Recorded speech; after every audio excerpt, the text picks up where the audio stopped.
ಎಲ್ಲರೂ ಧರಣಿ ಮಾಡಿ ಮುಗಿಸಿ ನಾವೆಲ್ಲ ಕೂತ್ಕೊಂಡಿದ್ವಿ. ಸಭೆ ಕೂಡ 10 ನಿಮಿಷ ಮಾನ್ಯ ಸಭಾಪತಿಗಳು ಅರ್ಜೆಂಟ್ ಅಂತ ಹೇಳಿ ಅವರು ಒಳಗೆ ತಮ್ಮ ಸಭಾಪತಿ ಕಚೇರಿಗೆ ಹೋದ ತಕ್ಷಣ ನಾನು ನನ್ನ ಸೀಟಿನ ಮೇಲೆ ಸುಮ್ಮನೆ ಕೂತ್ಕೊಂಡಿದ್ದೆ.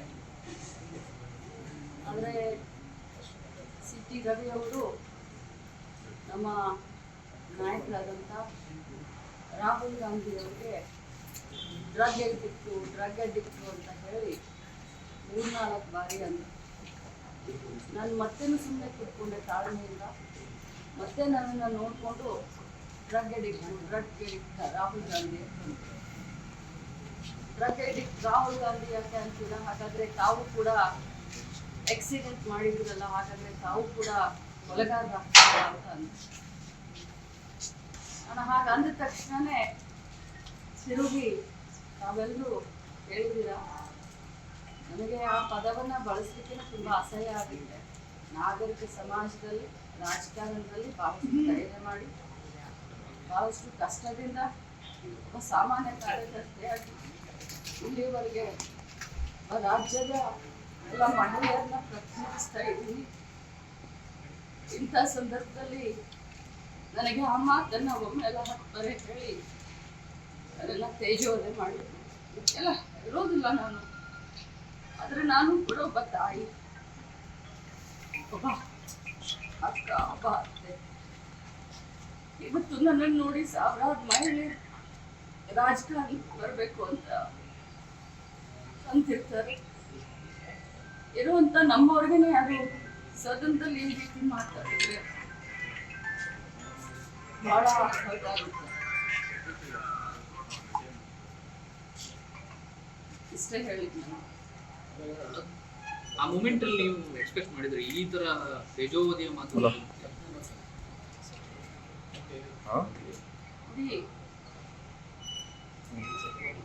ನಾವು ರಾಜಕಾರಣದಲ್ಲಿ ರೋಷಾವೇಶವಾಗಿ ನಾವು ಭಾಷಣವನ್ನು ಮಾಡಬಹುದು.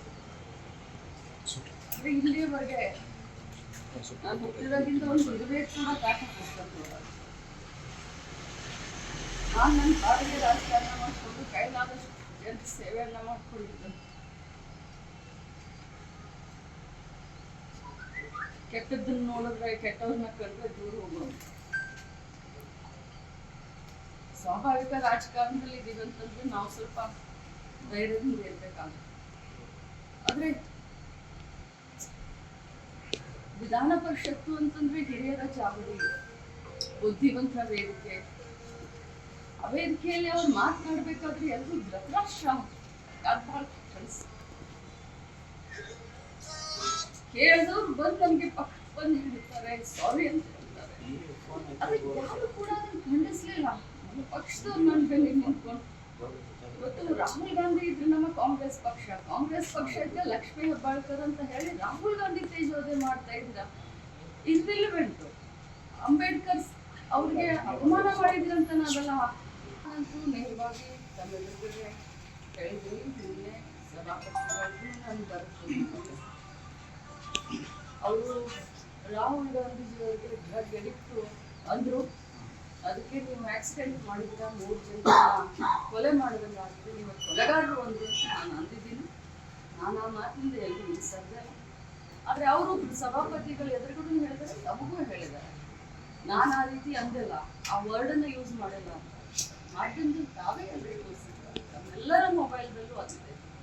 ಅವ್ರು ಏನು ಅಂದಿದ್ದಾರೆ, ಅವ್ರು ಸುಳ್ಳು ಹೇಳ್ತಾರೆ.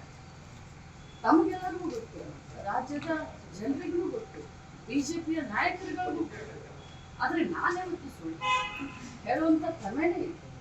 ನಮ್ಮ ರಾಹುಲ್ ಗಾಂಧಿ ಅವರಿಗೆ ಡ್ರಗ್ ಅಡಿಕ್ಟ್ ಅಂದಾಗ ನಮ್ಗೆ ಕಳಿಸಿದ್ದದ್ದು ನಿಜ. ಆದರೆ ಅವ್ರು ಮಾತಾಡಿಲ್ಲ ಅಂತ ಹೇಳ್ತಾರೆ. ಅವ್ರು ಮಾತಾಡಿದ್ದು ನಿಮ್ಮೆಲ್ಲರ ಡೊಮೇನ್ನಲ್ಲಿ ಫುಟೇಜ್ ಪ್ರತಿಯೊಬ್ಬರ ಮೊಬೈಲ್. ಲಕ್ಷ್ಮೀ ಹೆಬ್ಬಾಳ್ಕರ್ ಅವರಿಗೆ ಮೇಡಮ್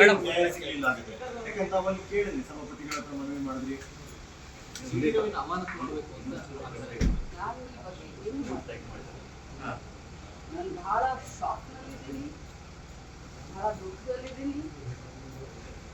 ನನಗೆ ಅದಾದ ತಕ್ಷಣ ನನ್ನ ಸೊಸೆ ಹಾಸ್ಪಿಟಲ್ನಲ್ಲಿದ್ದು ಫೋನ್ ಮಾಡಿದ್ರು, ಅಮ್ಮ ಯು ಆರ್ ಅ ವಾರಿಯರ್, ನಿನ್ನ ಜೊತೆ ನಾವೆಲ್ಲ ಇದ್ದೀವಿ ಅಂತ. ನನ್ನ ಮಗ ಬೆಂಗಳೂರಿನಲ್ಲಿದ್ದಾನೆ, ನನಗೆ ಫೋನ್ ಮಾಡಿದೆ, ಇರೋದಿದ್ದಾನೆ, ನನ್ನ ಕ್ಷೇತ್ರದ ಜನ ನನ್ನ ಬೆನ್ನಿಗಿದ್ದಾರೆ, ಕಾಂಗ್ರೆಸ್ ಪಕ್ಷದ ಜನ ನನ್ನ ಬೆನ್ನಿಗಿದ್ದಾರೆ. ಈ ಸಂದರ್ಭದಲ್ಲಿ ನಾನು ಇದಕ್ಕಿಂತ ಜಾಸ್ತಿ ಏನು ಮಾತಾಡ್ತೀನಿ. ಹಿಂದೆ ಸುಮಂಗಲಿ ಮೇಡಮ್, ಈ ಹಿಂದೆನೂ ಕೂಡ ಬಹಳಷ್ಟು ನಾಯಕರು ತಮ್ಮ ಬಗ್ಗೆ ಮಾತನಾಡಿದ್ರು.